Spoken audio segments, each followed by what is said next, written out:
ब्रह्मा विष्णु सदा शिव जानत अविवेका। जो ब्रह्मा विष्णु शंकर को अलग अलग समझते हैं वो मूर्ख हैं। क्यों? कि ओम अक्षर के मध्य ये तीनों एक। ओम जय शिव ओमकार। ओम के मध्य में इन तीनों का मिलन हो जाता है। अगर कोई जप न कर सको तो कोई बात नहीं है, केवल प्रणव का जप कर लीजिए। ओम ओम ओम कहते रहिए, तीनों देवताओं का जप पूर्ण हो जाएगा। बोलिए टुइया वाले बाबा की। अब समझ में आ गया ना? आ गया ना? हाँ, अब तो आ ही जाएगा। अब फिर बताया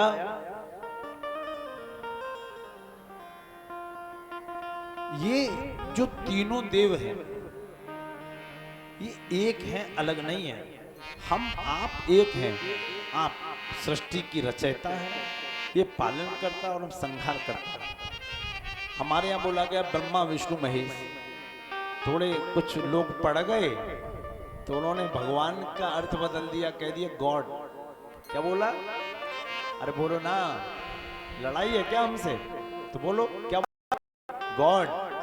गॉड की स्पेलिंग GOD।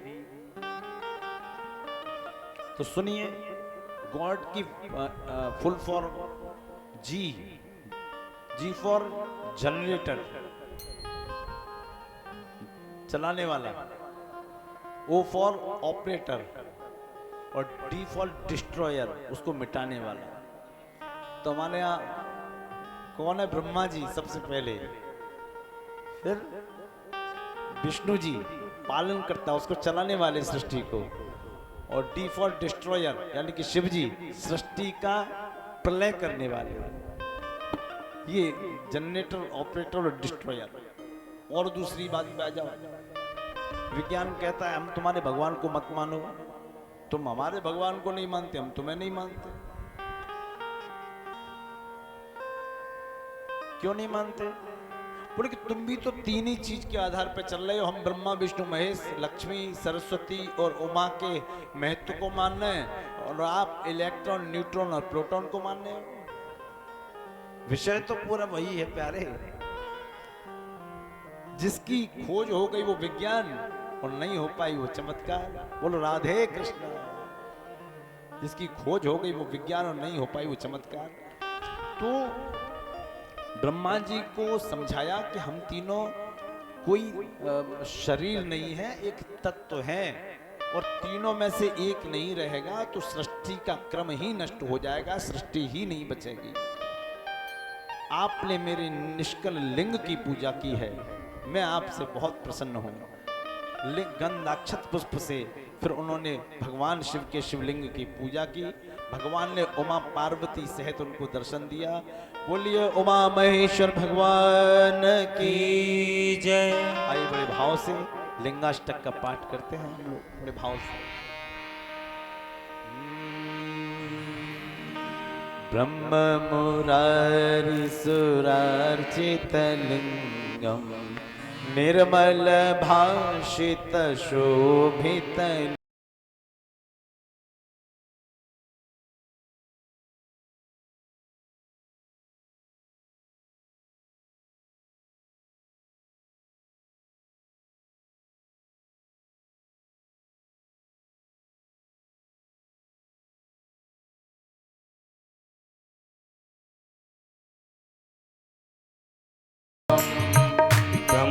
मुरारे सुरार्चित लिंगम निर्मल भाषित शोभित लिंगम जन्मज दुःख विनाशन लिंगम तत्प्रणमामि सदा शिवलिंगम। जन्मज दुःख विनाशक लिंगम तत्प्रणमामि सदा शिवलिंगम। ब्रह्म मुरारी सुरार्चित लिंगम निर्मल भाषित शोभित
साज का श्रृंगार करते समय हम मलयाग्र, चंदन, केसर इत्यादि से उनको सजाते हैं, पुष्प चढ़ाते हैं, माल्यार्पण करते हैं, रुद्राक्ष चढ़ाते हैं।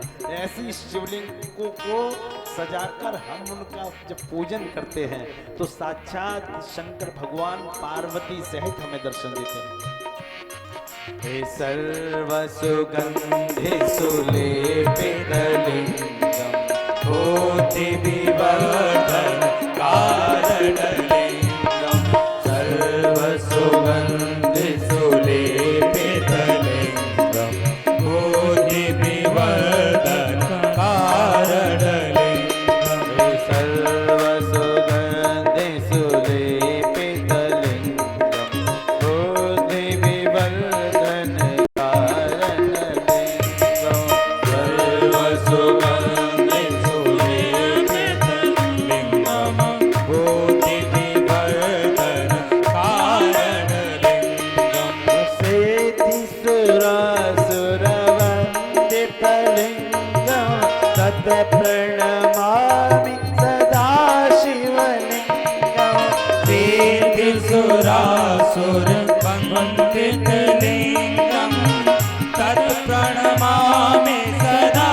शिवलिंगं सेतिसुरासुरवन्दितलिंगं तत् प्रणमामि सदा शिवलिंगं सुरासुर वन्दितलिंगं तत् प्रणमामि सदा शिवलिंगं ब्रह्ममुरारिसुरार्चितलिंगं निर्मलभाषित शोभितलिंगं ब्रह्ममुरारिसुरार्चितलिंगं निर्मलभाषित शोभितलिंगं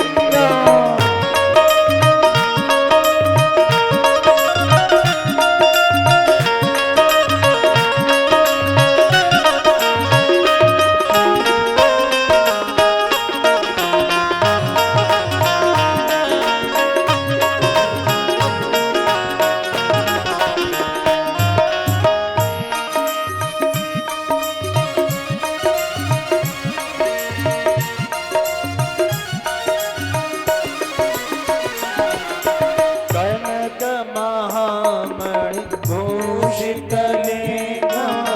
फणतिवेष्टित शोभितलिंगं कनक महामणि भूषितलिंगं फणपटवेष्टित शोभितलिंगं रक्षसु यज्ञविनाशकलिंगं तत् प्रणमामि सदा शिवलिंगं रक्षसु यज्ञविनाशकलिंगं तत् प्रणमामि सदा शिवलिंगं ब्रह्ममुरारिसुरार्चितलिंगं तत् प्रणमामि सदा शिवलिंगं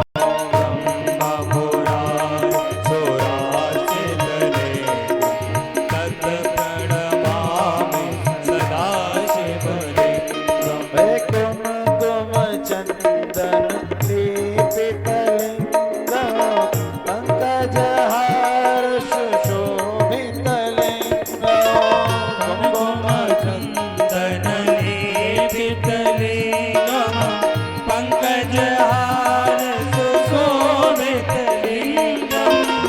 शिवलिंग पर जल चढ़ाओ, कुछ न मिले तो जल चढ़ाओ, चंदन लगाओ। उससे क्या होता है, जितने पाप हमने कमाए हैं पाप होना तो अलग बात है कि हो जाते हैं, हम लोग पापों को कमा लेते हैं। तो क्या होता है, केवल शिव जी पर इत्र रगड़ो, अपनी हथेलियां रगड़ो, उनकी मालिश करो, तो क्या होता है, हे संचित पाप विनाशन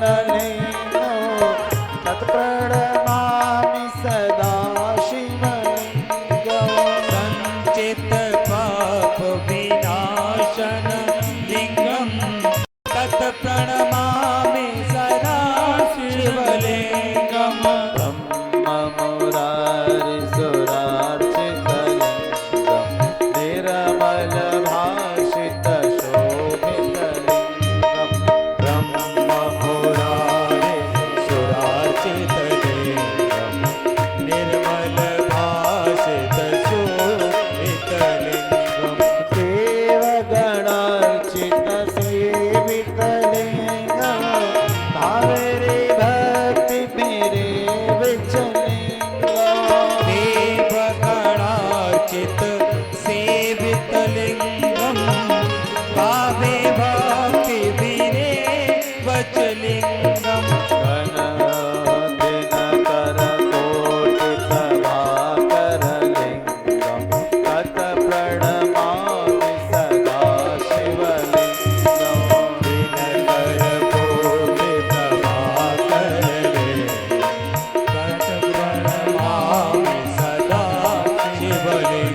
सर्वसमोद्भव कारणलिङ्गम् अष्टदरिद्र विनाशनलिङ्गम् तत् प्रणमामि सदा शिवलिङ्गम् अष्टदरिद्र विनाशनलिङ्गम् तत् प्रणमामि सदा शिवलिङ्गम् ब्रह्म मुरारि सुरार्चितलिङ्गम् तत् प्रणमामि सदा शिवलिङ्गम् ब्रह्म मुरारि सुरार्चितलिङ्गम् निर्मल भाषित शोभितलिङ्गम् सुर गुर सुरवर पूजितलिङ्गम् गुरुवन पुष्प सदार्चितलिङ्गम् सुर गुर सुरवर पूजितलिङ्गम् सुरवन पुष्प सदार्चितलिङ्गम् परात्परं परमात्मकलिङ्गम् तत् प्रणमामि सदा शिवलिङ्गम् परात्परं परमात्मकलिङ्गम् तत् प्रणमामि सदा शिवलिङ्गम् ब्रह्म मुरारि सुरार्चितलिङ्गम् निर्मल भाषित शोभितलिङ्गम् ब्रह्म मुरारि सुरार्चितलिङ्गम् निर्मल भासित शोभितलिङ्गम् निर्मल भाषित शोभितलिङ्गम् लिङ्गाष्टकमिदं प्रोक्तं य पठेत् शिवसन्निधौ शिवलोकमवाप्नोति शिवेन सह मोदते। यह लिंगाष्टक है, 8 श्लोकों से निर्मित है। जो भी इस लिंगाष्टक का पाठ भगवान श्याम सदाशिव के चरण कमलों में बैठ के करता है, उसके 8 प्रकार के दरिद्र नष्ट हो जाते हैं। बोलिए टुइया वाले महादेव की जय। भगवान ने उपदेश किया, सबसे पहले मेरे मुख से ओंकार निकला। वाचकोऽयं वाच्यो मंत्रायं हिमदात्मकः तदनुसरणं नित्यं ममानुस्मरणं भवेत्। सबसे पहले मेरे मुख से ओम निकला और उसी ओम को मंत्रों का, वेदों का प्राण मान लिया गया।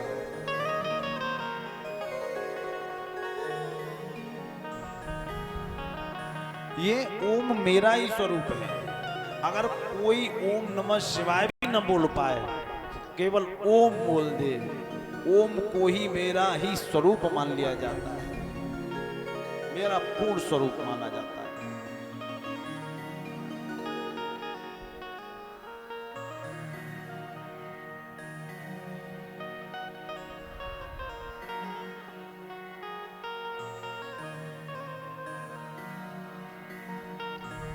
भगवान शिव के कितने मुख हैं? कितने? एकानन चतुरानन। एक मुख किसका है? विष्णु जी का। और चतुरानन माने ब्रह्मा जी। पंचानन राजे। आनन माने मुख होता है। क्या होता है? आनन माने क्या होता है? मुख। तो 5 मुख हैं। तो भगवान का ये जो उपदेश है वो बड़ा दिव्य है। भगवान ने कहा अकार उत्तरा पूर्वम मुकारम पश्चिमाम नाथ। ओम का निर्माण जिन शब्दों को मिला के हुआ उनकी व्युत्पत्ति मैं कहता हूं। मेरे उत्तरी मुख से अकार रूपी शब्द निकला, अकार, और उसके बाद मेरे पश्चिमी मुख से उकार निकला, मकारो। दक्षिण मुखाद बिंदु प्राज्ञा मुखस्तथा। और दक्षिण मुख से मकार निकला और पूर्ववर्ती मुख से बिंदु निकला और तथा मध्यवर्ती मुख से नाद निकला, तो इन पांचों अवयवों को मिलाकर ओम का निर्माण हुआ, यानी कि प्रणव का निर्माण हुआ। इन सबको मिला के एक अक्षर बना ओम। क्या बना? ओम। अभी बीच में किसी ने ओम के ऊपर एक प्रार्थना भी बढ़ाई थी, बड़ी सुंदर प्रार्थना थी, वो विदित तो नहीं है। तो इसी प्रणव से पंचाक्षरी मंत्र का निर्माण हुआ। ये पंचाक्षरी मंत्र कौन सा है? आइए वो 2-5 बार बोलिए। आसन लगाएं सब लोग, जो लगा सकते हैं वो लगाएं, जो नहीं लगा सकते हैं उसके लिए कोई बंधन नहीं है। भावना से, भावना है, भाव है अपने भक्तों का। कुछ भक्त तो ऐसे बैठ जाते हैं यहाँ पे लट्ठा लगा के आराम से, कुछ भक्त हमारे शिव पुराण की ओर अपने पैर ही कर देते हैं, प्रभु जी हमारे चरणार बिंदुओं को देखते रहो और शिव पुराण कहते रहो, है ना। ऐसे तो भक्तों की भावना है, क्या कर सकते हैं, है ना। तो बड़ा भाव से बोलेंगे पंचाक्षरी मंत्र। कौन सा मंत्र? आइए। ओम नमः शिवाय, ओम नमः शिवाय, ओम नमः शिवाय, ओम नमः शिवाय, ओम नमः शिवाय, ओम नमः शिवाय, ओम नमः शिवाय, ओम नमः शिवाय, ओम नमः शिवाय, ओम नमः शिवाय, ओम नमः शिवाय, नमः शिवाय। ये पंचाक्षरी मंत्र है। अच्छा, इसमें अब कुछ ढूंढना है हमें, इस मंत्र में 5 अक्षरों में कुछ ढूंढना है, तो एक दूसरे की सहायता लेते हैं। हम भी आपकी लेते हैं, आप भी हमारी लीजिए, है ना। क्योंकि श्रोता वक्ता गुण निधि कथा, ज्ञान निधि कथा राम के गुण, तो हम दोनों एक दूसरे की सहायता लेते हैं। क्या सहायता लेनी है? इसमें कुछ ढूंढना है। तो क्या ढूंढना है? ये क्या मंत्र था? ओम नमः शिवाय। इसमें शिव जी का नाम किस स्थान पे आया है? शिवाय कहां पे आया है? अरे कुछ बोलो ना, एक आध तो बोलो। शिवाय, है ना। और अभी इतनी देर से यही बता रहे थे, तभी तो कहते हैं कथा में बैठो। ये जरूरी नहीं है कथा आप में बैठे, ये जरूरी है। शिवाय का अर्थ ही सती है। और ओम क्या बताया भगवान ने? अभी भगवान स्वयं बोल रहे हैं। यही तो पुराणों की व्याख्या है प्यारे। ऐसा नहीं है कि मैंने अगर कुछ कथाएं याद कर ली और कथा कहने बैठ गया। यही पुराण की व्याख्या है कि हम समझें ओम नमः शिवाय में ही शिव और शक्ति का समावेश है। मैं यजमानों से भी निवेदन करूंगा, तो शिव जी कहाँ है? अब बोलो द्वारा, कहाँ पे है? हाँ, अब इधर कहाँ पे है? ओम में, ओमकार में शिव जी हैं और शिवाय में सती जी हैं, शक्ति है। शिव शक्ति, शिव शक्ति, शिव शक्ति, शिव और शक्ति का समावेश है इस ओम नमः शिवाय में। एक वो लोग, वो जो मंदार पुष्प होता है ना, मंदार का फूल जानते हैं ना, मंदार के पुष्प को तो बहुत से लोग, लेकिन बहुत से लोग नहीं जानते। वो केवल वो देसी अकौआ को तोड़ के ले आते हैं और चढ़ा देते हैं। मंदार पुष्प सफेद आंकड़ा होता है, सफेद अकौए का पुष्प होता है, बड़ा सुंदर सा लगता है मंदार पुष्प, जिसके नीचे 11 वर्ष बाद जिसकी जड़ में गणेश जी का वास हो जाता है, वो होता है। तो मंदार पुष्प को जब चढ़ाते हैं तो क्या बोला जाता है? मंदार माला कुलितालकाय कपाल माला अंकित शेखराय दिव्यांबराय च दिगंबराय। क्या बोला? दिव्यांबराय। समझ में आ रहा है ना? दिव्यांबराय, वराय वराय। तो विभक्ति के प्रयोग से कहेंगे दिव्यांबराय। तो दिव्य अंबर किसका है? गौरा मैया का, उमा जी का, पार्वती जी का। फिर दिगंबराय, दिगंबर माने होता है नग्न वेश। तो माता रानी का तो वो वेश नहीं था, तो वो वेश किसका था? बोलो ना प्यारे। भोलेनाथ का, औगड़दानी का। दिव्यांबराय च दिगंबराय नमः शिवाय च नमः शिवाय, नमः शिवाय च नमः शिवाय। एक भी मंत्र ऐसा नहीं है भोलेनाथ का जो शक्ति से विहीन हो। बिना शक्ति के शिव जी के किसी मंत्र का निर्माण नहीं हुआ, तो सृष्टि का निर्माण कैसे हो जाएगा। और शिव जी एक ऐसे देवता है, रुद्राभिषेक तो लगभग सब कराते होंगे, सब लोगों को अपने अपने रुद्राभिषेक तो कराते ही होंगे, और नहीं कराते होंगे तो मंदिर में देखते होंगे कि शिव जी ही एक ऐसे देवता है जिनको सपरिवार पूजा जाता है। पहले उनके बेटे गणेश जी को, फिर पार्वती जी को, फिर कार्तिकेय जी का नंबर बाद में लिया तो किसको पूजा, बोले उसके बाद सबसे पहले नंदीश्वर को पूजा, ऐसा बताया नंदीश्वर। तो कहा कि शिव जी ऐसे देवता है जो अपने बेटा बेटी गण इत्यादि सबको लेके अपनी पूजा कराते, पहले उनकी पूजा कराते फिर अपनी पूजा कराते। त्याग है ये, त्याग समर्पण। तो ओम नमः शिवाय में शिव को खोजा हमने तो कहां पाया, सबसे पहले आदि अनादि अनंत अखंड अवेद सुवेद। तो अनादि में क्या पाया, अनादि में पाया ओम नमः, नमः माने तो नमस्कार है, प्रणाम है, शिवाय शिवाय गौरी पदनाब्ज वृंदाय। बड़ी टेक्निकल विषय है ये हमारा जो धर्म है ना सनातन। आप मैप लगाना, मैप आपसे निवेदन करता हूं, आज ही गूगल बाबा पे जाके मैप लगाना और 12 ज्योतिर्लिंग खोजना। 12 ज्योतिर्लिंगों की जो रचना है ना, मैं ये बहुत अच्छी बात आपसे कह रहा हूं, अनमोल बात। हो सकता है कि आपने इससे ज्यादा अध्ययन किया हो, लेकिन जो गुरु परंपरा से मैंने अध्ययन किया है पुराणों में, वो बता रहा हूं आपको, और उसमें रिसर्च भी किया बसल जी। तो कहा कि जो 12 ज्योतिर्लिंगों की रचना है वो इतनी टेक्निकल है कि पूरी पृथ्वी को वही संभाले हुए है। महाकाल बोला जाता है। महाकाल कौन सा ज्योतिर्लिंग है, कहां विराजते हैं, उज्जैन। कहां पे, उज्जैन। और उज्जैन जानते हैं क्या है,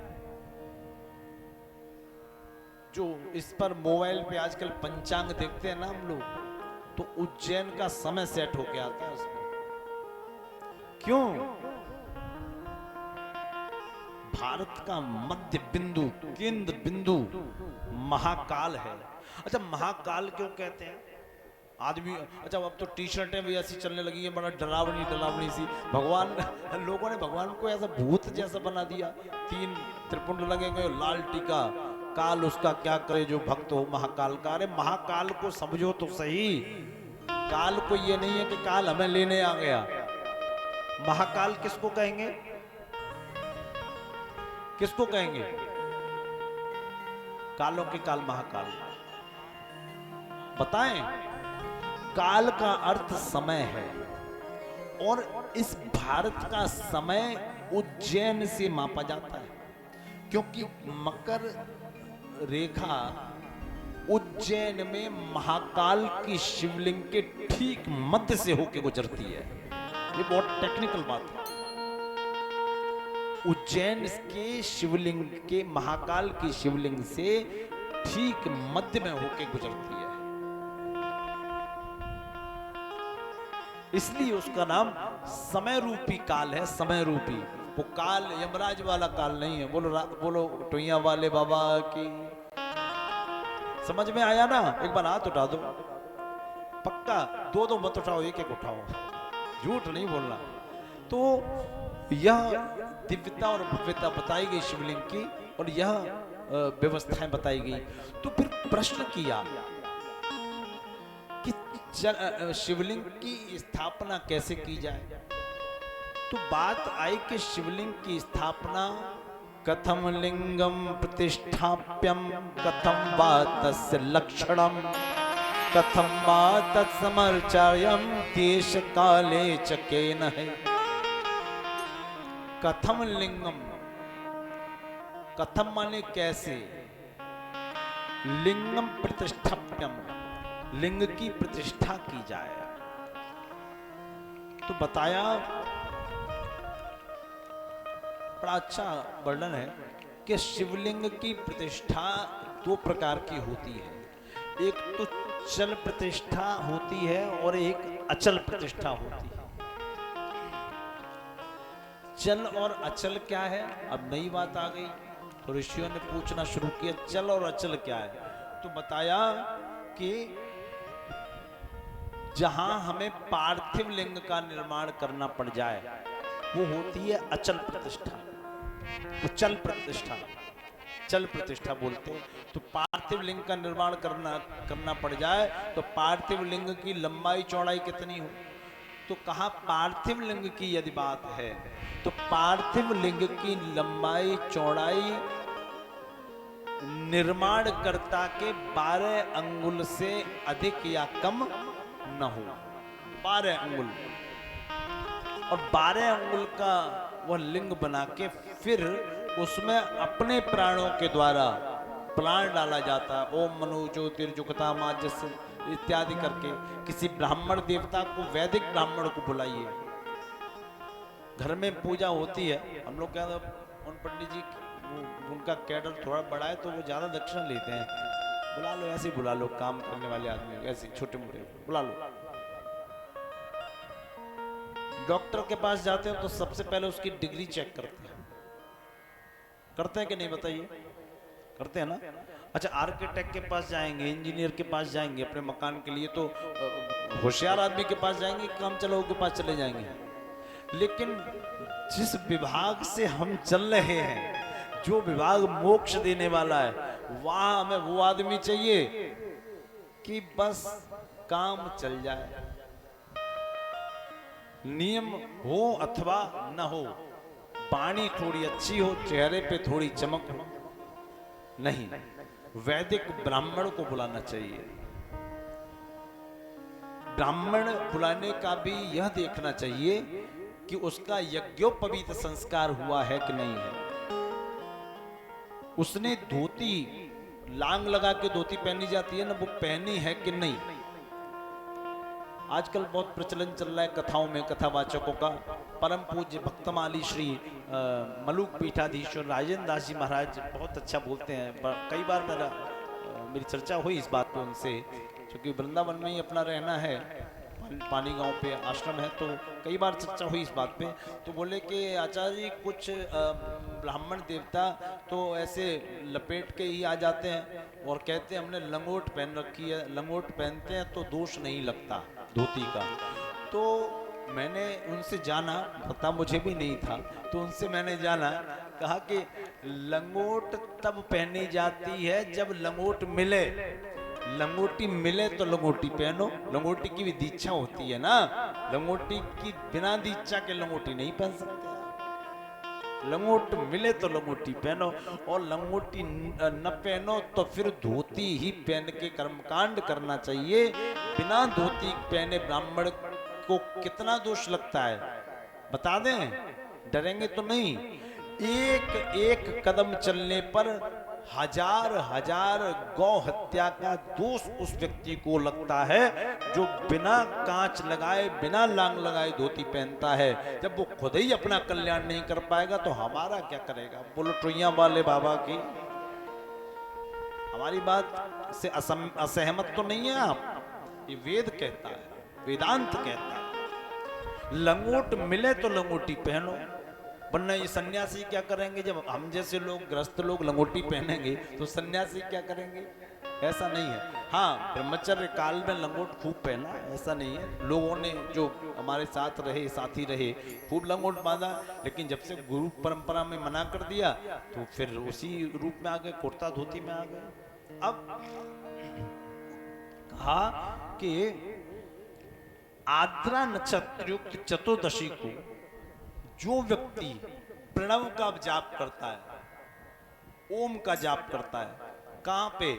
शिवलिंग को बनाए, 12 अंगुल के शिवलिंग को बनाए, उसको रोली चावल से पूजन करके और ब्राह्मण को बुला के उसकी प्रतिष्ठा कराए, और आज चतुर्दशी को आद्रा नक्षत्र में उसका पूजन करता है तो उसका काल भी कुछ बिगाड़ नहीं पाता, उसकी कभी अकाल मृत्यु नहीं होती, कभी अकाल मृत्यु नहीं होती। अब बात आई कि कम से कम कितना छोटा हो सकता है शिवलिंग, तो कहा कि अगर इतना बड़ा नहीं बना सके तो बनाने वाले के 1 अंगुल के बराबर तो कम से कम वो शिवलिंग हो, 1 अंगुल से छोटा शिवलिंग नहीं होना चाहिए।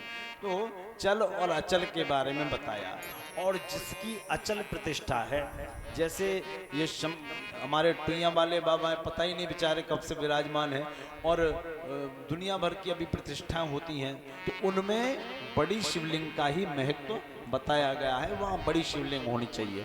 अच्छा, एक प्रश्न और आता है, मैंने कई जगह देखा है, दुनिया भर में जाना होता है तो लोग अन्य को बातें पूछते हैं कि शिवलिंग को घर में अंदर रखना चाहिए कि बाहर रखना चाहिए।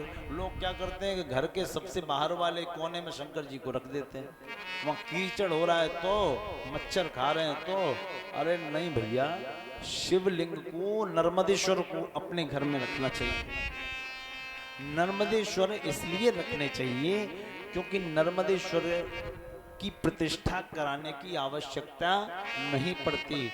नर्मदा के कंकड़ सबरे हैं शिव शंकर, उनकी प्रतिष्ठा कराने की कोई आवश्यकता नहीं होती। ये हमारे नर्मदेश्वर जी हैं, बड़ी कृपा है इनकी हमारे ऊपर, तो नर्मदेश्वर को घर में रखना चाहिए। तो कितने बड़े रखने चाहिए? बोले उनकी भी लंबाई अधिक नहीं होनी चाहिए। 12 अंगुल से बड़ा कोई भी मूर्ति, कोई भी मूर्ति, चाहे वो हनुमान जी की हो, मूर्ति, तस्वीर नहीं, मूर्ति, चाहे राम जी की हो, कृष्ण जी की हो, शंकर जी की हो, 12 अंगुल से बड़ी कोई भी मूर्ति की स्थापना घर के गृहस्थ मंदिर में न करें, ऐसा शास्त्र कहता है। तो शंकर जी को कहाँ रखें? बोले शंकर जी को पूजा घर में ही स्थापित करना चाहिए, और सुबह शाम धूप दीप नैवेद्य से उनकी प्रार्थना करनी चाहिए, उनका अर्चन वंदन करना चाहिए।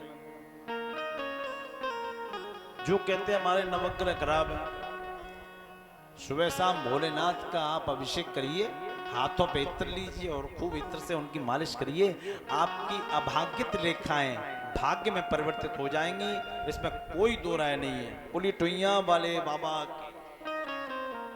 ये उपाय है। जिन लोगों को रात्रि में बुरे सपने आते हैं, कहते हैं आज हमने ये सपना देखा, बुरे सपने तो आते हैं, बुरे सपने, डर जाते हैं, चौंक जाते हैं, बुरे सपने आते हैं, वो एक काम किया करें, बहुत सरल है। शमी पत्र होता है ना, शमी पत्र, तो शमी पत्र के कुछ पत्ते लेकर शिवलिंग पे चढ़ाएं और उनसे निवेदन करें, प्रभु हमारे इन दुष्स्वप्नों का नाश करें। अमंगलानां च शमनी दुष्कृतस्य च दुष्स्वप्ननाशिनी धन्यं समीपत्रं शमी शुभा। फिर बताया कि शिवलिंग जिस धातु से बने, चाहे वो तांबे की बनवाओ, सोने की बनवाओ, चांदी की बनवाओ, पत्थर की बनवाओ, उसी का पीठ भी बनना चाहिए। पीठ का अर्थ है अर्घा, योनि, उसकी ही पीठ बननी चाहिए, पीठ अलग से नहीं होनी चाहिए। वो जगदम्बा का स्वरूप है, पार्वती का स्वरूप है, तो उस स्वरूप को क्या माना जाता है कि भगवान भोलेनाथ स्वयं पार्वती की गोद में बैठे हैं। और इतना करने के बाद व्यक्ति के मन में अशांति रहे, फिर कहे कि हम पे समय नहीं है, तो वो एक ही काम कर ले कि शंकर जी के मंदिर में जाए और भगवान भोलेनाथ की आधी परिक्रमा लगती है तो आधी लगा के वापस आ जाए। भोलेनाथ तत्काल प्रसन्न होने वाले हैं, ऐसा करना, ऐसी शिव जी की अद्भुत महिमा है।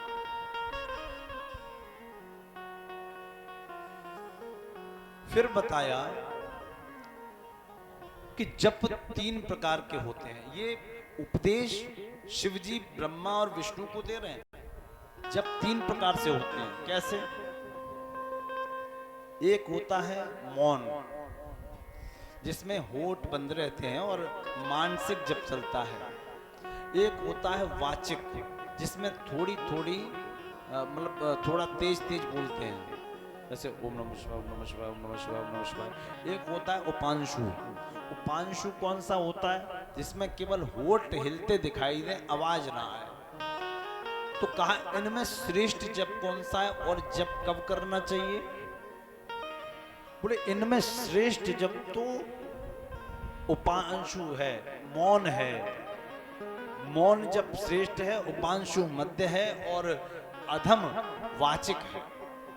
वाचिक सबसे निम्न स्तर का जप बताया गया, सबसे निम्न स्तर का। जप की बहुत विधा है। तो जप करना कब चाहिए? बोले जब गुरु आदेश कर दे तब जप करना चाहिए। गुरु आदेश के बिना जप निरर्थक होता है। इसलिए गुरु कहे तब जप करो। तो आज हमने तुम्हें गुरु दीक्षा दी है, आज से ही जप करो। अब लोग एक प्रश्न और करते हैं, जैसे हम वैष्णव हैं तो लोग कहते हैं आप वैष्णव है तो शिव पुराण क्यों कहते हैं? तो पहले एक विषय बताओ, भगवान शिव से बड़ा कौन वैष्णव था? भगवान शिव ने रामेश्वरम की भगवान राम ने रामेश्वरम की स्थापना की, भगवान शंकर ने राम जी की पूजा की, तो वो वैष्णव और शैव दोनों हो गए। तो ये तकियानुसी हैं, इन बातों में कुछ नहीं है। ऊपर ब्रह्मांड में लिंग भेद नहीं है, वरना स्त्री है ना पुरुष है, वहां ब्रह्म ही ब्रह्म है। ये तो डिपार्टमेंट बटे हुए हैं, दुर्गा जी, कामाख्या जी, लक्ष्मी जी, सरस्वती जी। मैंने बताया ना 3 प्रकार की शक्तियां ही इस पूरे ब्रह्मांड को चला रही हैं, 3 प्रकार की शक्तियां। तो कहा बिना गुरु के आदेश के नहीं करना चाहिए। मैंने तुम्हें गुरु दीक्षा दे दी, अब तुम इस जप को कर सकते हो। तो गुरु की इतनी महिमा है? बोले हाँ, जीवन में गुरु का बड़ा महत्व है। क्या महत्व है? हम दीवार की तरह हैं और गुरु द्वार की तरह है। द्वार बंद होगा तो प्रकाश नहीं आएगा, और द्वार खुल जाएगा तो घर में प्रकाश आएगा। समझ गए ना? हम दीवार की तरह हैं और गुरु द्वार की तरह। गुरु कोई छोटी मोटी विधा नहीं है, कोई शब्द भर नहीं है। गुरु अनुभूति है।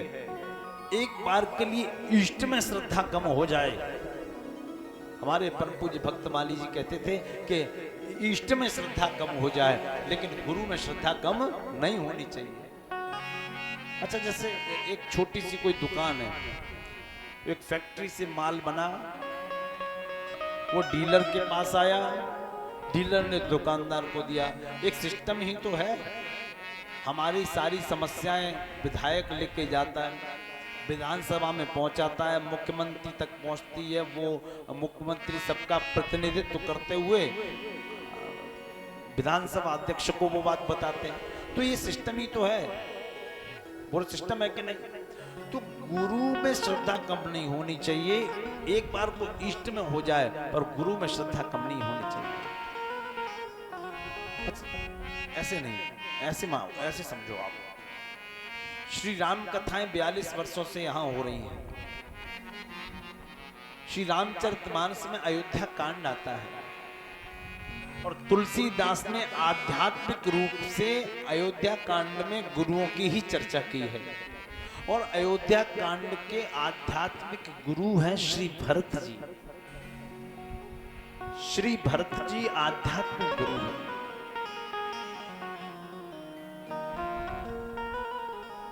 सबसे पहले दोहा आता है, पढ़ो। क्या आता है?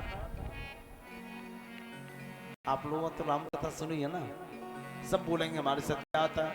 श्री गुरु चरण सरोज रज, बोलो ना, श्री गुरु चरण सरोज रज, निज मन मुकुर सुधार। रुको रुको रुको, क्या कहा? श्री गुरु चरण सरोज रज। तो गुरु के चरणों की तुलना काय से की गई? सरोज। सरोज माने, सरोज माने कमल। कमल के पर्यायवाची है ना, नीरज जलज पंकज कमल। तो गुरु के चरणों की तुलना कमल से की गई। क्यों? निज मन मुकुर सुधार, क्योंकि कमल कीचड़ में खिलता है। हम सबकी आंखों में एक दोष आ गया है, संसार के लोगों की आंखों में एक दोष आ गया है, एक रोग आ गया है। ये रोग क्या है? ये रोग वो रोग है जो दीखत है वो है नहीं, जो है वह दीखत ना। जैसे कोई व्यक्ति अपनी बहन को बाइक पे बिठा के ले जा रहा है टोइया वाले मंदिर से, और 4 फालतू के लड़के बाहर सड़क पर खड़े होंगे, वो ये कहेगा, तुरंत कहेंगे नया रेस्टोरेंट से निकले हैं दोनों अच्छे दोस्त हैं, नया रेस्टोरेंट से निकले। क्योंकि उसकी आंखों ने उस सत्यता को नहीं देखा, उसकी आंखों का ये दोष है कि उसने सच्चाई नहीं जानने की कोशिश भी नहीं की। तो इस दोष का एक नाम है, ये बीमारी है और सब में है, ये कलिकाल के सभी लोगों में है। आप लोग जानना चाहेंगे इस बीमारी का नाम? बोलो ना, बता दें। इस बीमारी को कहते हैं दृग दोष। क्या कहते हैं? एक बार बोलो, क्या कहते हैं? दृग दोष। तो ये दृग दोष दूर कैसे होगा? नयन अमिय दृग दोष बेभंजन, नयन अमिय दृग दोष विभंजन, गुरुपद रज मृदु मंजुल अंजन, गुरुपद रज मंजुल अंजन, नयन अमिय दृग दोष विभंजन, नयन अमिय दृग दोष विभंजन, गुरुपद रज मृदु मंजुल अंजन, गुरुपद रज मंजुल अंजन। बोले ये दोष दूर होगा कब? जब गुरु के चरण कमलों की रज का काजल आंखों में लग जाएगा। अरे नहीं नहीं नहीं, गुरु के चरणों में क्या रज में वो मिट्टी तो है, कहीं इन्फेक्शन हो गया हमें तो। लेकिन शास्त्र ये नहीं कहता। शास्त्र कहता है कि अपनी देखने का नजरिया बदलिए। तो क्या कहा, क्या बुलवाया था मैंने आपसे? श्री गुरु चरण, बोलो, श्री गुरु चरण सरोज रज और निज मन मुकुर सुधार। गुरु के चरण कमलों की रज का काजल लेके कहाँ लगाओ? अपनी आंखों में, अपने मन में। क्या? श्री गुरु चरण सरोज रज, गुरु के चरण कमलों की रज। क्या करना है? निज, निज माने अपना, निज माने, बोलो ना, निज माने अपना, मन माने मन, और मुकुर माने, मुकुर माने कुछ लोगों को पता, कुछ को पता ही नहीं, क्योंकि रामचरितमानस हम पढ़ेंगे ही नहीं। बस एक बार राम कथा सुन जाएंगे, पूरी साल के लिए बस छुट्टी। फिर श्राद्धों में रामचरितमानस की कथा होगी, फिर सुनेंगे। अच्छा सच बताना, श्री रामचरितमानस की पुस्तक कितने घरों में? हाथ उठा के पर बताना। बहुत बढ़िया। अच्छा दूसरी बात, श्री रामचरितमानस की पुस्तक रखने के बाद पाठ कितने लोग करते हैं ये बताओ?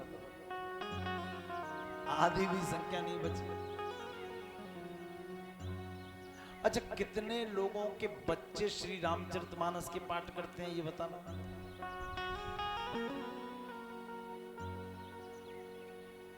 कितने गर्व की बात है। हम हिंदू राष्ट्र बनाएंगे, हम कितने भी शिव पुराण कर दें, कितनी भी राम कथाएं भागवत कथाएं सुन लें, आनंद ले लेंगे 3 घंटे का, लेकिन अपने घर में रघुनाथ तो प्रकट करो। हम नहीं कहते कि बच्चे से ये कहो कि पूजा के समय श्री रामचरितमानस पढ़े। वो जब अपने बेड पे लेट जाए ना, उसके मोबाइल में निकाल लगा दो। आजकल तो बच्चों को मोबाइल का शौक है ना, नहीं हो तो पुस्तक दे दो, केवल उसे ये कहो तू दो दोहे पढ़ रोज बस, और अर्थ के सहित पढ़, दो दोहे पढ़, अर्थ के सहित पढ़, और हमें सुना दे। आपकी बात वो टालेगा नहीं, गारंटी की बात है, क्योंकि उसको आप आराम से पढ़ने के लिए कह रहे हैं। आप उस पर ये जिम्मेदारी नहीं दे रहे कि नहीं नहीं जान सुबह उठ के नहा और ये कर और वो कर। जब पढ़ते पढ़ते उसको श्री रामचरितमानस का ज्ञान हो जाएगा तो वो अपने आप ही रघुनाथ बन जाएगा। बोलो टुइया वाले बाबा की। मैं मतलब कहना नहीं चाहता इस बात का, आप कोई अभिमान मान नहीं है, लेकिन एक संदेश दे रहा हूँ। मेरी बेटी है 9 वर्ष की, उस दिन कलश यात्रा में भी थी। वो नित्य दो दोहे पढ़ती है और अर्थ के सहित पढ़ती है, चाहे रात को 9 बजे पढ़े। कभी कभी भूल जाती है तो हम आंखें दिखा देते हैं तो पढ़ने चली जाती है। हमारा टारगेट है कि वो पढ़े, क्योंकि पढ़ेगी तब उसमें परिवर्तन आएगा। जब पढ़ेगी नहीं तो परिवर्तन, वो जाने क्या रामचरितमानस। अपने धर्म को जानने के लिए सबसे अधिक जरूरी है कि श्री रामचरितमानस, और पुराण तो बात की बात है, जीवन जीने के लिए उपयोगी है श्री रामचरितमानस के पाठ करना और सुनना। बुजुर्गों को याद होगा, पहले जब बच्चों के जन्मदिन हुआ करते थे, डस्टोन हुआ करते थे, बच्चों के नामकरण हुआ करते थे, छोटी छोटी बातों पे, और अखंड रामायण का पाठ है, अखंड रामायण का पाठ है, अखंड रामायण का पाठ है। और पाठ करने के लिए कहीं किराए पे लोग लेने नहीं जाने पड़ते थे। पाठ करता इतने उत्सुक रहते थे कि अपने आप पाठ करने पढ़ने के लिए आ जाते थे, और रात मालूम भी नहीं पड़ती थी।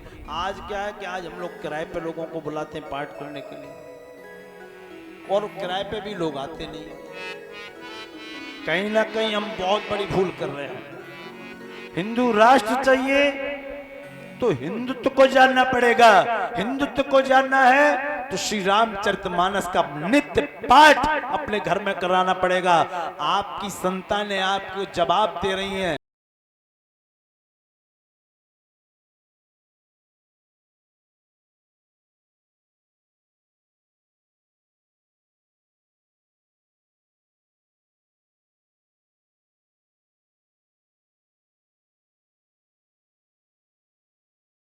मानस पढ़ लेना या हनुमान चालीसा का पाठ करके जाना।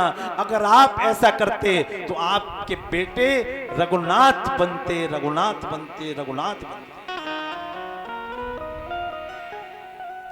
पहले प्रत्येक घर में राम स्वरूप होता था, राम जी के स्वरूप रखे जाते थे।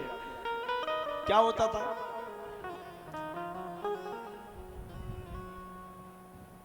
राम जी का स्वरूप होते थे बच्चे। प्रात काल उठ कर रघुनाथा, बोली टुइया वाले बाबा की। बाबा का स्वरूप आ गया। और आप लोग बस ध्यान से सुने कथा, क्योंकि शिव जी सबसे अच्छे कथा के श्रोता हैं। कल सुनने को मिलेगा आपको।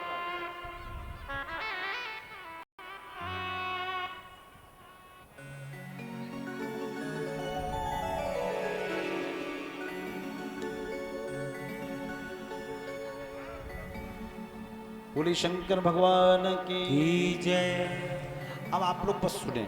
आप लोग तैयार हैं तो सुनिए। पहले क्या होता था, संस्कारों का जागरण था घरों में। क्या संस्कार थे? प्रातः काल उठकर रघुनाथा,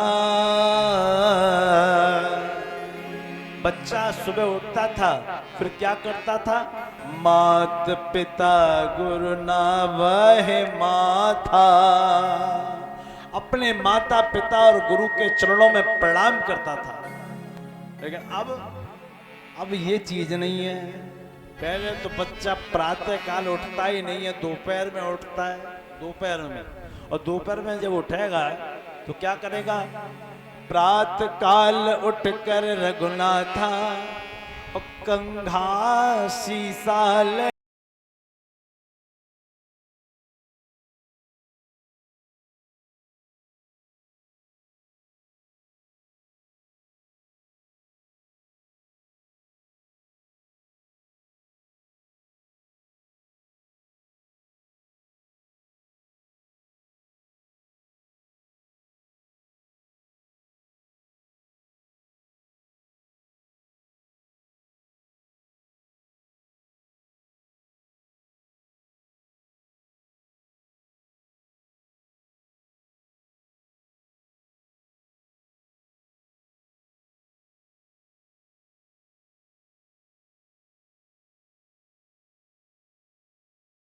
कैसे करते हैं, देखो देखो कैसे करते हैं, ऐसे ऐसे ऐसे ऐसे।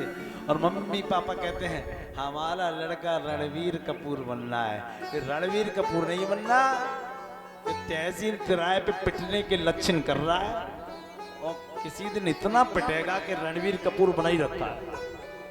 हाँ सच बता रहे हैं। हे भगवान, हंसने का विषय नहीं है, हंस के मत निकालिए। बहुत जल्द अगर हमने अपने कदम वापस नहीं लिए, बच्चों में संस्कार नहीं डाले, तो केरला स्टोरी फिर से बनने में समय नहीं लगेगा। वो केरला स्टोरी बनेगी, फिर उत्तर प्रदेश की एक स्टोरी और बन सकती है। हिंदू डूबता जा रहा है, सनातन डूबता जा रहा है। हमारे लोगों ने जगाने में लगे हैं, हमारे ऋषि मुनियों ने कल्याण की बातें कही, आज भी लोग जगा रहे हैं। वो देखे ना, अपने बहुत से लोग भी होंगे यहाँ पे काली टोपी लगा के, खाकी पैंट पहन के, सफेद शर्ट पहन के चलते हैं और एक ही बात कहते हैं, जागो तो एक बार हिंदू, जागो तो एक बार हिंदू, जागो तो एक बार हिंदू, जागो तो एक बार हिंदू, जागो तो। जागे थे वो वीर शिवाजी, जागे थे वो वीर शिवाजी, जागे थे वो वीर शिवाजी, जागे थे वो वीर शिवाजी। मार भगाए मुल्ला काजी, मार भगाए मुल्ला काजी, मार भगाए मुल्ला काजी, मार भगाए मुल्ला काजी। जागो तो एक बार हिंदू, जागो तो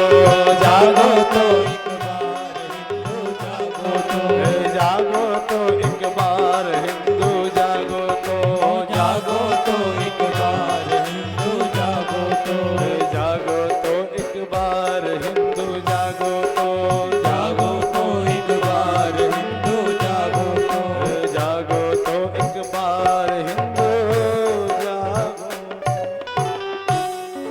केवल भारतवर्ष बचा है जो हिंदुओं का देश है, जिसमें भी हिंदू नहीं कह सकते हम लोग अभी।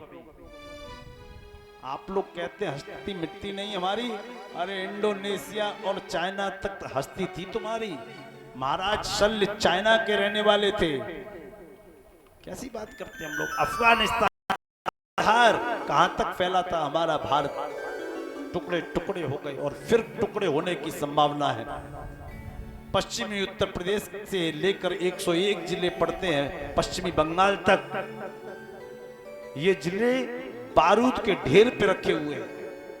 42% से अधिक हो गए, फिर भी लोग कहते हैं हम अल्पसंख्यक हैं, हमारा मजहब खतरे में है। टीवी में चाहे कोई रावण बन जाएगा आदि पुरुष में आके, फिर रावण का रूप धारण करेगा, तब उसका धर्म खतरे में नहीं आएगा, लेकिन मंदिर में शीश झुकाने में उसका मजहब खतरे में आ जाता है। क्या बेहूदगी है आपकी? अरे ये भक्ति मार्ग है प्यारे, इसमें छेड़छाड़ मत करो। तो कहां लिंग स्थापना करने के बाद विधिवत उसकी पूजा करें और लिंग की माप जो बताई वो 12 अंगुल से बड़ी नहीं होनी चाहिए। फिर गुरु के बारे में मैं चर्चा कर रहा था, तो श्री गुरु चरण सरोज रज निजमन मुकुर सुधार।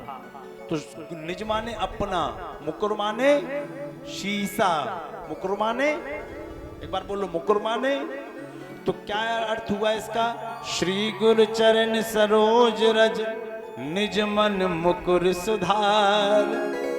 गुरु के चरण कमलों की रज से अपने मन के शीशे को साफ करना है। तो कैसे करना है? मन का शीशा साफ कर, दूर कर अभिमान को, फिर परम पद पाएगा और हरि मिल जाएगा। समझ में आया? ऐसे नहीं आए। अच्छा ये आधुनिकता से समझाते हैं, ऐसे नहीं। वो श्याम जी वो कैसे गीत चला था पुराना, तोरा भले बुरे सारे कर्मों को देखे और दिखाए, तोरा मन दर्पण कहलाए। हाँ दर्पण कहलाए, तोरा मन दर्पण कहलाए, ओ तोरा मन दर्पण कहलाए।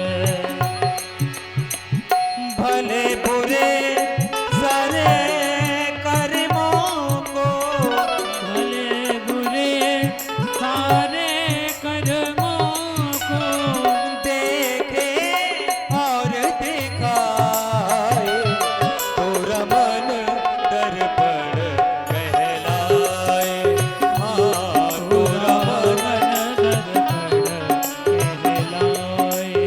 हो तोरा मन दर्पण कहलाए, हाँ तोरा मन दर्पण कहलाए।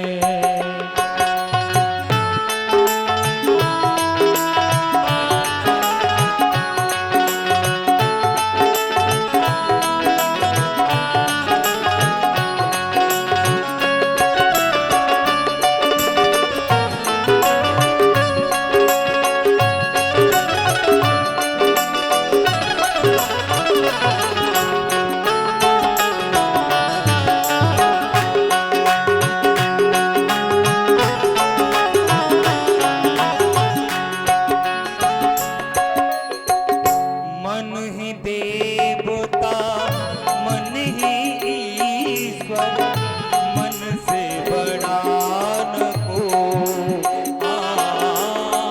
मन ही देवता मन ही ईश्वर, मन से बड़ा न हो। मन उजियारा जब जब फैले, जग उजियारा हो, इस उजले दर्पण में प्राणी, इस उजले दर्पण में प्राणी धूल न जमने पाए, तोरा मन दर्पण कहलाए, ओ तोरा मन दर्पण कहलाए। भले बुरे सारे कर्मों को, भले बुरे सारे कर्मों को देखे और दिखाए, तोरा मन दर्पण कहलाए, हाँ तोरा मन दर्पण कहलाए।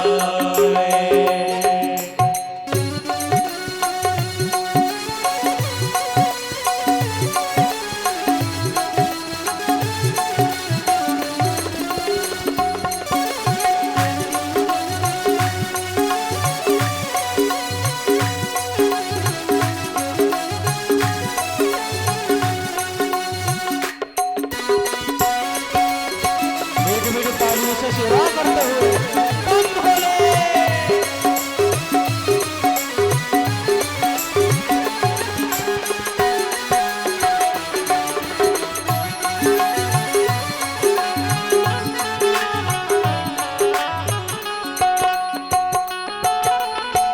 सुख की कलियां दुख के कांटे, सुख की कलियां दुख के कांटे, मन सबका आधार, सुख की कलियां दुख के कांटे, मन सबका आधार। मन से कोई बात छुपे ना, मन के नैन हजार, मन के नयन हजार।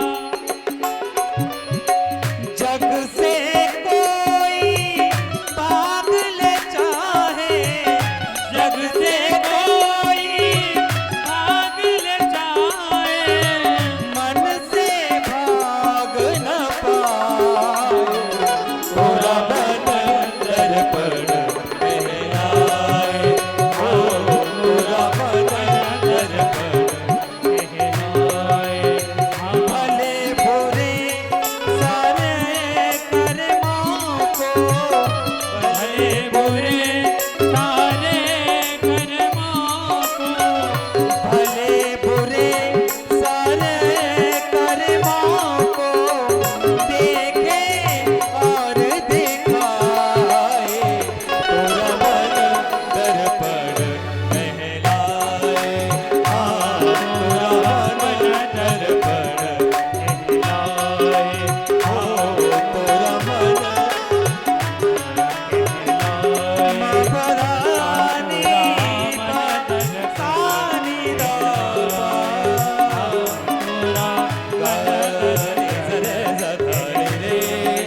तोरा मन दर्पण कहलाए। तो मन के शीशे में जब आप झांकेंगे, गुरु इसीलिए जीवन में आता है, और गुरु के बिना कोई भी मंत्र सिद्ध नहीं होता। तो महेश्वर ने उन दोनों से कहा तुम मेरे ही तत्व हो, अतः इस मंत्र का जप करो, गुरु में पूर्ण श्रद्धा रखो, कल्याण होगा। फिर पार्थिव लिंग के बारे में और चर्चा हुई कि पार्थिव लिंग का पूजन, और सब कुछ तो छोड़ दो, लेकिन ब्राह्मण को तो ज्ञान होना चाहिए ना। जिस ब्राह्मण ने पार्थिव लिंग का पूजन नहीं किया वो महान नरकगामी होता है, उसका जीवन ही व्यर्थ हो जाता है। पार्थिव लिंग का पूजन अवश्य करना चाहिए। और जो जीव पार्थिव लिंग के बारे में जानता है या जानना चाहता है या जान चुका है, वो पार्थिव लिंग का पूजन भी कर देता है अभिषेक न करके, तो उसको कभी अकाल मृत्यु नहीं होती। ऐसा भगवान शिव को आशीर्वाद उसको प्राप्त होता है पार्थिव लिंग का। फिर संध्या वंदन का विचार आया तो कहा निशांत्या मोषागेया यामा धर्व संध्युच्यते। सूर्य उदय होने से पूर्व, तो ब्राह्मणों के नियम बताया कि सूर्य उदय होने से पूर्व उसको जाग जाना चाहिए, अपनी नित्य क्रिया से निवृत्त होना चाहिए, और शुद्धता पवित्रता से स्नान करने के बाद संध्या वंदन करना चाहिए। मैंने कल भी बताया, आज भी बताया, और पुनः इस शिव महापुराण में संध्या और गायत्री का बहुत महत्व आया। संध्या वंदन करने के बाद नित्य उसको गायत्री जप करना चाहिए, और फिर जान लें कि गायत्री जप कभी भी जोर जोर से बोल के नहीं होता, मौन ही होता है। तो और गायत्री जप का अधिकारी भी वही है जिसने गुरु दीक्षा गायत्री मंत्र की ग्रहण की रखी हो। तो गायत्री जप करना चाहिए और सूर्य अर्घ देना चाहिए, ऐसा ब्राह्मण वंदनीय है। फिर कहा कि किसी प्रकार अवस्था ढल जाए, और अवस्था ढलने के बाद कोई भी व्यक्ति हो, अवस्था ढलने के बाद वो शाम तक शौच इत्यादि जाए, अपवित्र हो जाए, और फिर स्नान करने के लिए उसको मना हो तो क्या करे? तो कहा गया स्नान पूर्ण न करे, केवल अपने अधोवस्त्र को बदल ले। अधोवस्त्र कौन सा होता है? जो कमर पे बांधा जाए, उस अधोवस्त्र को बदल ले। अधोवस्त्र को बदल के अपने हाथ पैरों को कमर से पोंछ ले, इतना उसके लिए पर्याप्त है, और फिर वो पूजा करने योग्य आसन पे बैठ सकता है। जब इतना बताया तो ब्रह्मा विष्णु की पूर्ण संतुष्टि हुई। अब भगवान ने अनन्यान्य प्रश्नों का उत्तर दिया। फिर कहा अब दान का अधिकारी कौन है, दान किसको देना चाहिए? तो कहा गायत्री जापक ब्राह्मण को दान देने से सत्यलोक यानी कि वैकुंठ या शिव भक्तों को शिवलोक और विष्णु भक्तों को वैकुंठ लोक की प्राप्ति होती है। किसको? मैंने बताया अभी सबसे पहले कि गायत्री जापक ब्राह्मण को। और कथाओं में चाहे कोई कथा हो, शिव पुराण हो, महाभारत हो, भागवत जी हो, उदाहरण तो सबके दिए ही जाते हैं। ऐसा नहीं है कि उसको लेकर समय निकाला जा रहा है। अब गुरु का वर्णन आएगा तो गुरु के उदाहरण देने पड़ेंगे, तो शास्त्र को शास्त्र की भांति बोला जाएगा, गुरु परंपरा से जो सीखा। तो कहा कि जापक ब्राह्मण को दान देने का अधिकारी है। दूसरा, अगर ब्राह्मण देवता यहाँ बैठे हों तो वो भी सुन लें कि जो ब्राह्मण वेद पाठी हैं, जिन्होंने वेद पाठ की दीक्षा ले रखी है, उनको दान लेने का कोई भी दोष नहीं लगता, क्योंकि वो साक्षात नारायण स्वरूप माने जाते हैं। साक्षात नारायण स्वरूप माने जाते हैं, उन्हें दान लेने का कोई भी पाप नहीं लगता। अब अधिक दान करने वाला व्यक्ति हो, जिसके पास धन धान्य की कोई कमी ना हो, तो उसके लिए बताया कि रविवार को भवा भानुवारे सहस्राणाम गायत्री पूजत चेतमा अन्नम दत्वा सत्यलोके हैरो ज्ञात समुष्यते। कहा भानुवार, भानुवार बोलते हैं, भानु बोलते हैं सूर्य को, या रविवार, रविवार वाले दिन आप क्या करें, बोले गायत्री जप से युक्त ब्राह्मण को, कितने ब्राह्मणों को, बोले 1000 ब्राह्मण को अन्नदान करें। अगर एक बार में ना कर पाए तो कई बार में करें, और अन्नदान करें तो आप अंत में सत्यपुर लोक को प्राप्त करेंगे। ऐसा शिव महापुराण में दिव्य और भव्य वर्णन आया। इसके बाद कहा कि पार्थिव लिंग के लिए हम मिट्टी कहाँ से लें। सबसे बड़ी बात तो ये है, मिट्टी कौन सी जगह की आनी चाहिए। तो कहा पार्थिव प्रतिमा पूजा विधानम च बभूषतमा, येन पूजा विधानेन सर्वाभीष्टम वाप्यत। आपने पार्थिव लिंग की इतनी महिमा गाई, तो पार्थिव लिंग के निर्माण के लिए हम मिट्टी का शोधन कहाँ से करें, मिट्टी को कहाँ से लाएं। ये सबसे बड़ी बात है, इसको हमें समझाइए। ना पता चले कि हम कहीं पीली मिट्टी ले आए, कहीं चिकनी मिट्टी ले आए, कहीं बलुई मिट्टी ले आए। तो सबसे अच्छा बताया, पुराण कहता है पंचम श्लोक, पुरुषाणाम च नारीणाम मधिकारे च निश्चितम, नाद्यम तड़ागे कूपे वा जलांत मृदकाम। पुरुष हो या स्त्री हो या बालक हो, किसी के लिए कोई मना नहीं बताया।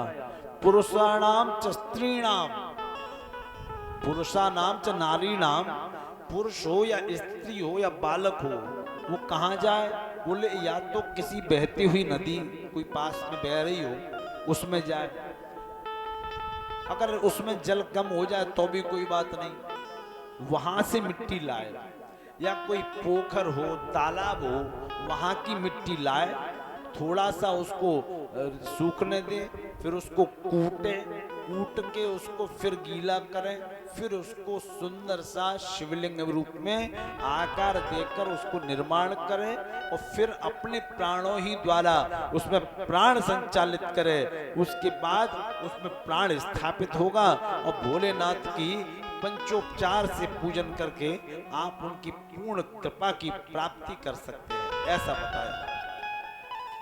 इसके बाद भगवान शंकर की इस विधा में सबसे बड़ा महत्व है कि शिव जी की पूजा में बैठना कैसे चाहिए। जो शिव के भक्त हैं, शैव्य हैं, उनको पूजा करनी कैसे चाहिए।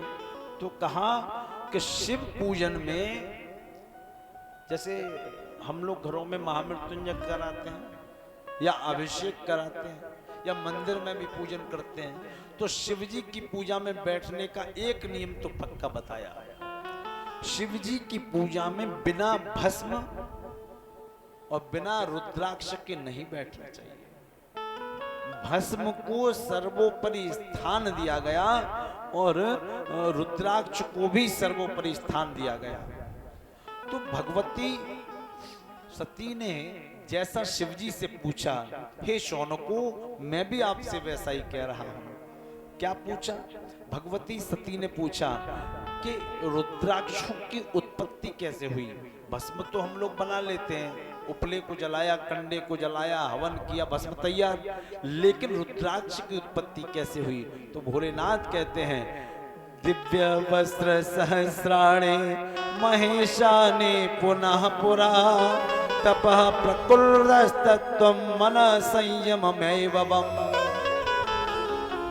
कहा देवी पूर्व काल की बात है, मैं कई वर्षों तक अपनी तपस्या में लीन था।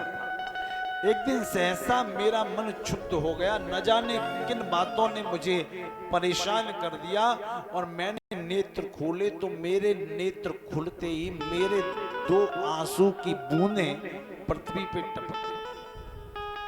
आंसुओं को अक्ष कहा जाता है। क्या कहा जाता है? अक्ष। क्या कहा जाता है? अक्ष। तो वो अश्रु बिंदु पृथ्वी पे टपक गए, और उन्हीं से रुद्राक्ष के कुछ वृक्ष उत्पन्न हो गए और वही रुद्राक्षों को लोग धारण करने लगे। और वो रुद्राक्ष कुछ और नहीं, केवल मेरा ही स्वरूप है। जिसने रुद्राक्ष का पूर्ण भाव से पूजन या दर्शन कर लिया, उसने समझो कि मेरा दर्शन कर लिया। अच्छा, रुद्राक्ष की उपमा क्या है? तो कहा धाति फल प्राणायाम यच्छेष्ठमेत दुह्यतम बदरी फल मात्रम तुम मध्यमम संपकीर्तते। आंवले के फल के बराबर रुद्राक्ष आंवले के फल के बराबर होता है। आंवले के फल के बराबर जो रुद्राक्ष होता है उसका महत्व अधिक बताया गया। और जो बेर के बदरी बोलते बेर को, तो बदरी फल मात्रम, तो जो बेर के फल के बराबर रुद्राक्ष होता है उसका फल मध्यम बताया गया। फिर कहा जो चने के बराबर होता है उससे थोड़ा कम, और जो बिल्कुल बारीक होता है उससे थोड़ा कम। लेकिन शिवजी ने कहा ये विधाएं सन्यासियों के लिए हैं, आम लोगों के लिए क्या बातें हैं? तो कहा यथा यथा लघु स्यादहि तथाधिक फलप्रदः। क्या कहा? यथा यथा, जैसे जैसे लघु स्यादहि, जैसे जैसे लघु माने छोटा, जैसे जैसे रुद्राक्ष छोटा होता है, जितना छोटा होता है उसका फल उतना ही बड़ा होता है। अब जैसे आदमी ऑफिस जा रहा है, अब आंवले के बराबर के रुद्राक्ष तो डाल के जाएगा नहीं, वरना ऑफिस वाले कहेंगे कहां से कोई बहरूपी आ गया, कोई तंत्र मंत्र साधक आ गया, तो वो तो जाएगा नहीं। तो उसके लिए कहा कि रुद्राक्ष जितना छोटा होगा सांसारिक व्यक्ति के लिए उतना अधिक फलदायक होगा, उतना अधिक फलदायक होगा। तो कुछ लोग मंगाते ना 0 नंबर की माला, कहते हैं 0 नंबर की लाना हमारे लिए, 0 नंबर की लाना। तो रुद्राक्ष जितना छोटा होगा उतना ही अधिक प्रभावशाली होगा। और कितना प्रभावशाली होगा? बोले बड़े रुद्राक्षों से 10 गुना ज्यादा प्रभावशाली होगा। और भस्म की बात बताई, तो भस्म कैसे लगानी चाहिए? बोले कि गाय के गोबर से बने हुए उपले, देहात में बोलते हैं कंडे, उसको जला के भस्म बनाए और भस्म को जल में भिगो के फिर उस भस्म का लेप करें। ये न कर पाए तो क्या करें? बोले जितने यज्ञ होते हैं उन यज्ञशालाओं में कुंड से भस्म निकालें और फिर वो भस्म लगाएं। यज्ञ के बाद भस्म का लेपन होता है ना, तो भस्म की क्रिया सबके लिए बराबर है। बोले यही यहाँ थोड़ा अंतर है। माताएं भस्म केवल कंठ पे धारण करती हैं, केवल कंठ पे धारण करेंगी। अब पुरुष उस भस्म को चाहे पूरे शरीर में लगाए, लेकिन कम से कम त्रिपुंड तो लगाना ही चाहिए। और भस्म लगाते समय ओम त्रायुकम जमदग्ने हे कश्यप त्रायुकम जदेवे त्रायुकम, इस मंत्र से अभिमंत्रित करके भस्म को लगाना चाहिए। बिना भस्म और रुद्राक्ष के शिवजी की पूजा अमान्य मानी जाती है। ये शिवजी का संविधान है। और भस्म लगाते समय ये मंत्र न आए तो केवल पंचाक्षरीय मंत्र बोलिए, ओम नमः शिवाय, इस मंत्र को बोलिए और रुद्राक्ष धारण करिए और भस्म लगाइए। त्रिपुंड धारण करके, रुद्राक्ष धारण करके, और तीसरी पूर्ति कैसे होगी भगवान शिव की कि मुख में ओम नमः शिवाय का जप निरंतर चलता रहे। और जो लोग ये तीनों काम नहीं करते तो यमराज अपने गणों को आदेश देते हैं, जाओ, वो भगवान महाकाल का अर्चन वंदन नहीं कर रहा, उसने रुद्राक्ष को धारण नहीं किया, उसने कभी भस्म का लेपन भी नहीं किया, उसने कभी मुख में ओम नमः शिवाय रूपी पंचाक्षरी मंत्र का जप तप नहीं किया, इसलिए उसको सीधे रौरव नाम के नरक में लेके आओ। और जो इन 3 चीजों को धारण कर लेता है, यमराज के दूत उसके पास भटकते भी नहीं है। इतनी महिमा है रुद्राक्ष की। हाँ, तो रुद्राक्ष कितने प्रकार के होते हैं? तो कहा रुद्राक्ष 14 प्रकार के होते हैं। कितने प्रकार के? कितने प्रकार के? 14। तो पहला कौन सा बताया? एक वक्त्रम शिव साक्षात् मुक्ति फुक्ति फल प्रदा तस्य दर्शन मात्रेण ब्रह्म हत्या विपोहिता। एक मुखी रुद्राक्ष, एक मुखी रुद्राक्ष साक्षात शिव स्वरूप होता है। उसको धारण करने की तो बात ही छोड़ दो, अगर असली एक मुखी रुद्राक्ष का दर्शन ही हो जाए तो ब्रह्म हत्या जैसा पाप, ब्रह्म हत्या जैसा पाप भी हमको नहीं लगता अगर एक मुखी रुद्राक्ष का दर्शन भी हो जाए। फिर दूसरा बताया, या दुग्वक्त्रो देव देवेश सर्व काम फल प्रद विशेषतः सरुद्राक्षो गोपदम नाशये द्रुतम। और दो मुखी रुद्राक्ष देव देवेश्वर कहा गया है। देव देवेश्वर के रूप में उसको जानना चाहिए और उसका भी दर्शन स्पर्श मात्र ही गौ हत्या रूपी हमारा जो जघन्य अपराध होता है उसको समाप्त करने की क्षमता रखता है। ये बताया। फिर तीसरे रुद्राक्ष का वर्णन आया। फिर कहा, त्रिवक्त्रो हि रुद्राक्ष साक्षात् साधन सदा तत्प्रभाव युद्ध विद्या सर्वा प्रतिष्ठति। तीन मुख वाला रुद्राक्ष सदा साक्षात भवानी साक्षात साधन समझना चाहिए और जो इस रुद्राक्ष को धारण करता है उसको विद्यावान माना जाता है, ज्ञानवान माना जाता है, उसके जीवन में कभी ज्ञान की कमी नहीं आती। फिर चतुर्वक्त्रम स्वयं ब्रह्मा नरहत्या विपोहिता। चार मुख वाला रुद्राक्ष, चतुर्मुखी रुद्राक्ष ब्रह्मा का स्वरूप माना गया और इस ब्रह्मा के स्वरूप रूपी रुद्राक्ष को जो धारण करता है उसको कभी जीवात्मा की हत्या का दोष नहीं लगता। भले ही वो हत्यारा हो लेकिन दोष नहीं लगेगा। फिर पंचवक्त्रम स्वयं रुद्र कालाग्निर्माता प्रभो सर्वमुक्ति प्रदश्चैव सर्वकाम फलप्रदा। पांच मुख वाला रुद्राक्ष स्वयं और स्वयं भगवान रुद्र का स्वरूप माना गया।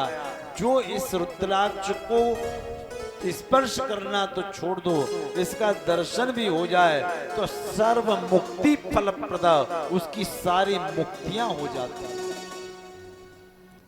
सर्व मुक्ति को प्राप्त हो जाता है। फिर कहा छठवें प्रकार का रुद्राक्ष षड्वक्त्रम कार्तिकेयस्तु धारये दक्षिण भुजे ब्रह्म हत्यादिकं पापैर्मुच्यते नाथ संशय। और जो छमुखी रुद्राक्ष होता है वो भगवान कार्तिकेय का रूप होता है। भगवान शिव जी के पुत्र कार्तिकेय का रूप माना जाता है और कार्तिकेय के इस रूपी रुद्राक्ष को हमें सीधे हाथ में बांधना चाहिए। सीधे हाथ में बांध लें और फिर इसका फल अनंत है। कैसा? बोले ब्रह्म हत्या रूपी अपराध भी यदि हो जाए तो वो ब्रह्म हत्या रूपी अपराध भी नहीं लगेगा। फिर कहा सप्तवक्त्रो महासेना महानाशिन हयनंगो नाम मत धार्य तस् देवेश दरिद्रो पीशो शरो भवेत्। हे महेश्वरी, सात मुख वाला रुद्राक्ष अनंग नाम से प्रसिद्ध है। इसका नाम अनंग है और उसको धारण करने से दरिद्र भी धनवान हो जाता है, ऐश्वर्यवान हो जाता है, सभी सुखों से युक्त हो जाता है। इसके बाद बताया भैरवो नाम रुद्राचाष्टम वक्त्रश्च वसुमूर्ति भैरव। आठ मुख वाला रुद्राक्ष भैरव का रूप है। इस भैरव रूपी रुद्राक्ष को धारण जो व्यक्ति करता है वो समझ लो भगवान शिव के साक्षात त्रिशूल हाथ में धारण किए हैं शिव जी, ऐसे दर्शन प्राप्त करता है। फिर भैरवो नवभक्त्रम च कपिलश्च मुनिस्मृता दुर्वाता तदिष्ठात्री नवरूपा महेश्वर। 9 मुख वाला रुद्राक्ष भैरव तथा कपिल मुनि का प्रतीक माना गया, अथवा 9 रूप धारण करने वाली महेश्वरी दुर्गा उसकी अधिष्ठात्री हैं। जो इस 9 मुखी रुद्राक्ष को धारण करता है वो शिव और सती दोनों की कृपा का पात्र अपने आप हो जाता है। ये रुद्राक्षों की महिमा है। इसके बाद बताया जो 10 मुखी रुद्राक्ष है उस रुद्राक्ष को भगवान विष्णु का स्वरूप मानना चाहिए।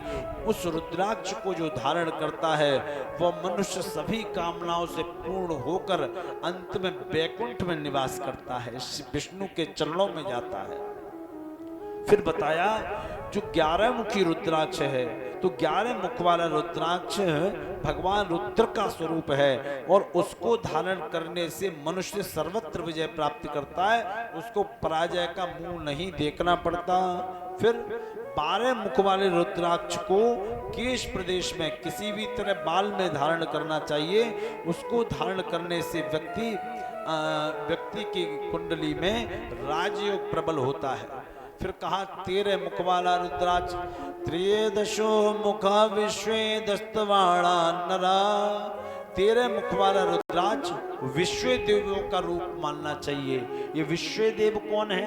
बोले पितरों के अधिष्ठात्र, हमारे जो पितर है ना, पितर जिनके सानिध्य में रहते हैं वो विश्वदेव हैं। 13 मुख वाला रुद्राक्ष विश्व देवों का प्रतीक मानना चाहिए। जो उसको धारण करता है उसके पितृ उसे प्रसन्नता का सर्वथा आशीर्वाद देते रहते हैं। फिर अंत में आया 14 मुखो यो हे रुद्राक्ष परम शिव धारयन् मूर्धनम तब भक्त्या सर्वा पपास्मृणा।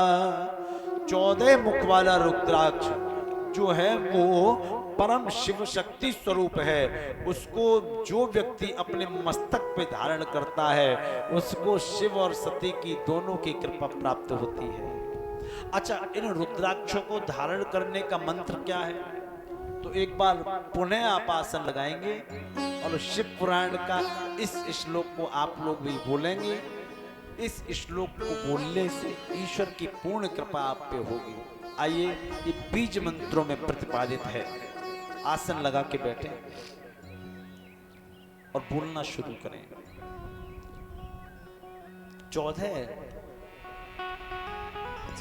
अवयवों से युक्त है ये श्लोक। हम बोलें ओम ह्रीं नमः, ओम नमः, ओम नमः, ओम क्लीं नमः, ओम क्लीं नमः, ओम ह्रीं नमः, ओम ह्रीं नमः, ओम ह्रीं नमः, ओम ह्रीं नमः, ओम ह्रीं हुं नमः, ओम ह्रीं हुं नमः, ओम हुं नमः, ओम हुं नमः, ओम हुं नमः, ओम हुं नमः, ओम ह्रीं हुं नमः, ओम ह्रीं हुं नमः, ओम ह्रीं नमः, ओम ह्रीं नमः, ओम ह्रीं हुं नमः, ओम ह्रीं हुं नमः, ओम क्रों क्षौं रों नमः, ओम क्रों क्षौं रों नमः, ओम ह्रीं नमः, ओम ह्रीं नमः, ओम नमः, ओम नमः, ओम नमः शिवाय। ओम नमः शिवाय। अब यह 14 श्लोक 14 मंत्र बीज मंत्र में प्रतिपादित हैं और इन 14 मंत्रों का जप करके इन 14 मंत्रों से ही उन रुद्राक्षों को धारण करना चाहिए, ऐसा पुराण कहता है और हमने आपको बताया। आगे जो हो आप लोग जाने। बोलिए टुइया वाले बाबा की। विद्वेश्वर संहिता का यहाँ विश्राम होता है और हम लोग रुद्र संहिता की ओर चलेंगे।